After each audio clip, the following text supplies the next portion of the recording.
Hey guys, how's it going? In this episode of Intro to Programming, we are going to talk about Python classes.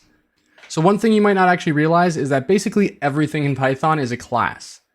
Classes are a type of object, which means they have their own properties and they also have functions or methods attached to them, which allow you to do some pretty cool things with them.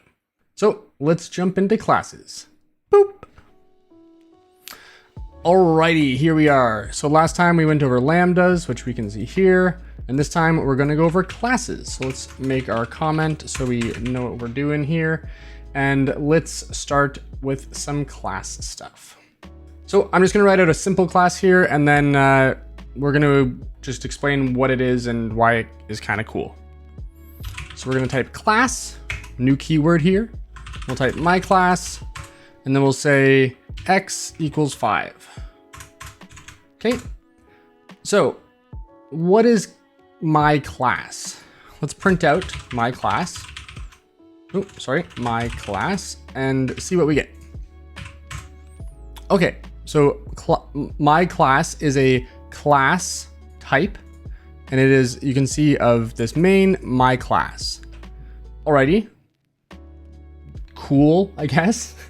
So what can we do with my class? So in this case, x is within my class. So you can actually type my class.x and we can actually print it and we can get the 5.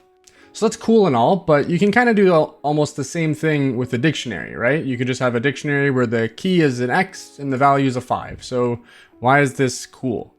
Well, one thing you can do with a class is actually give it an init function or an initialization function, which means you can do def, so we're defining our function, and you do underscore underscore init underscore underscore, and then brackets.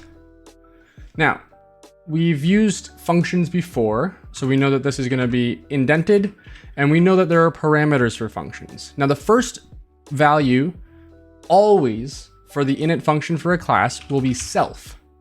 Now, the reason for this is because we want to reference the object of the class itself. So we'll see what that means in a second. So let's actually change our my class to be person. And let's give it a name and an age. And then what we can do is do self.name equals name and self.age equals, age. Okay, now obviously this won't work because there's no my class anymore, but let's just get rid of this for a second and let's create a new person. Let's make a Jake variable and we'll set it to person and we will give it a name. You can see the parameters here. I'm going to give it Jake and we'll give the age of 30. Now, what can we do here? Well, now we have if we print out Jake, you can see if we do this again, it's similar to my class, but we get this really long object here, but we know that it's a person object. The reason this is because this is the memory location for the variable Jake. Whereas if we just printed this off, it would just be similar to this. Now, one thing that's cool here is we can similar to when we had X, is we can also just do name. Okay, and then we can print and we get name. Okay, cool. Now, what if we want to print out something that says person's name is age years old. So we can create another function within the person class. I'm gonna sneeze.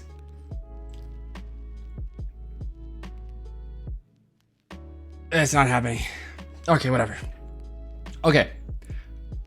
So we're gonna create a new function called description, and we are going to have it print, actually let's have it return self.name plus is plus self.age years old. So you can see we have the squiggle here, and that is because self is not defined. And that's because every function within a class has to have self. It is always the first thing passed within every function within a class.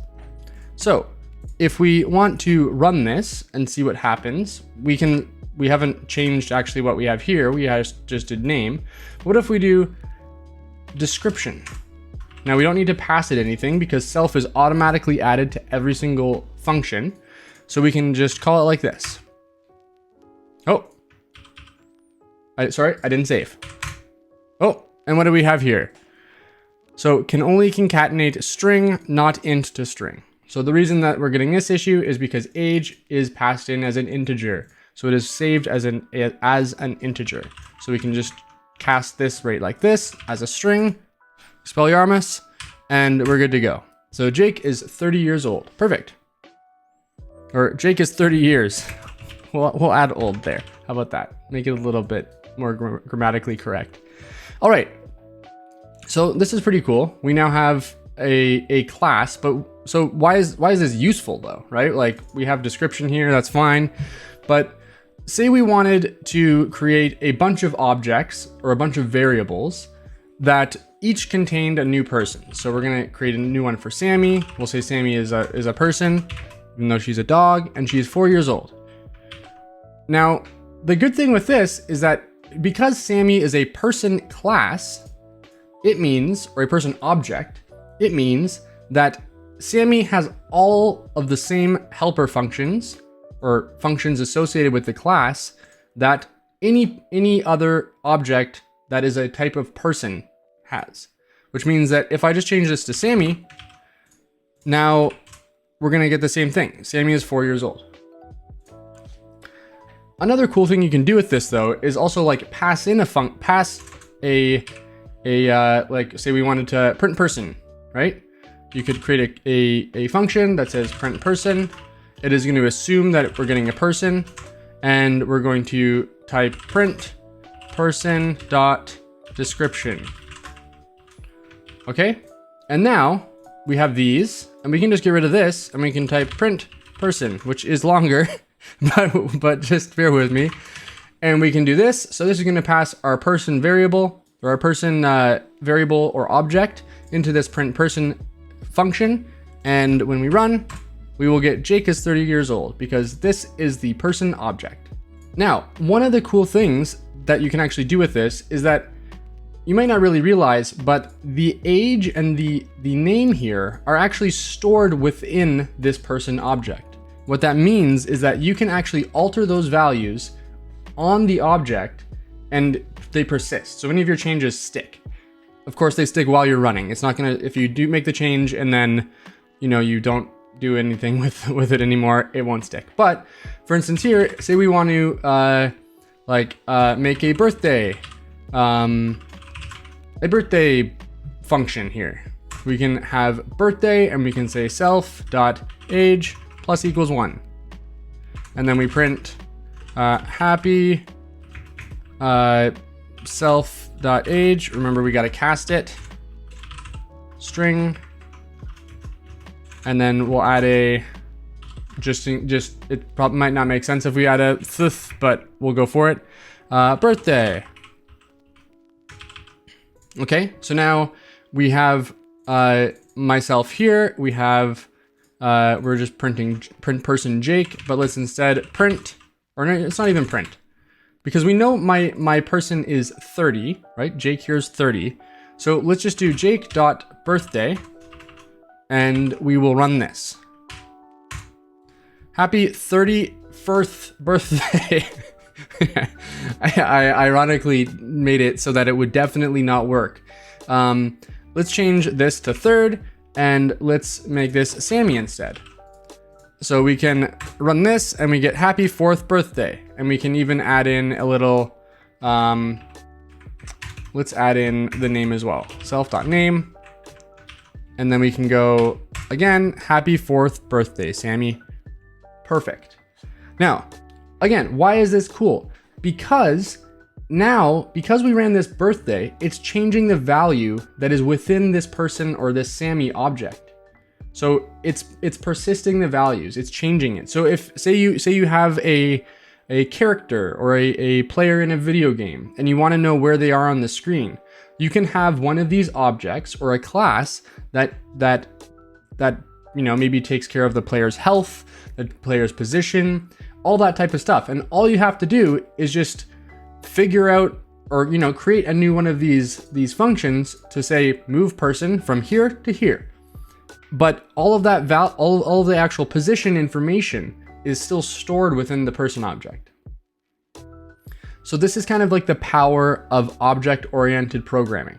This is why object-oriented programming is so incredibly powerful, because here is the first time you're really making an object, but the amount of things you can store on here are basically unlimited.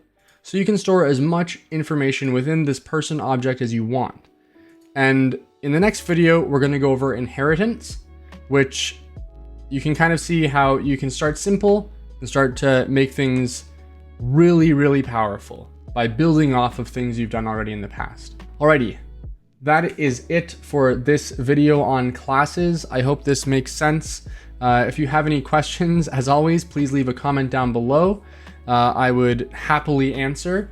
And please like the video, it helps out a ton. So I just want to say thank you to the 2 new subscribers we've had. I know that might not seem like a big deal, but when I have 24 subscribers and I go up to 26, it's big party time. So thank you so much for subscribing. And just as a quick shout out, if you if you have not yet subscribed, please consider subscribing down below. It is right here-ish. So check it out. Click the red button. Thanks. So thank you so much. I hope to see you in the next video where we will be going over inheritance. We're not going to talk about like somebody dying in your family and you getting money from them or something. We're going to go over how a class can inherit from another class. Honestly, very, very powerful. I know I say that basically every single video, but very powerful. So I hope to see you in the next one. And remember, never stop learning. Cheers.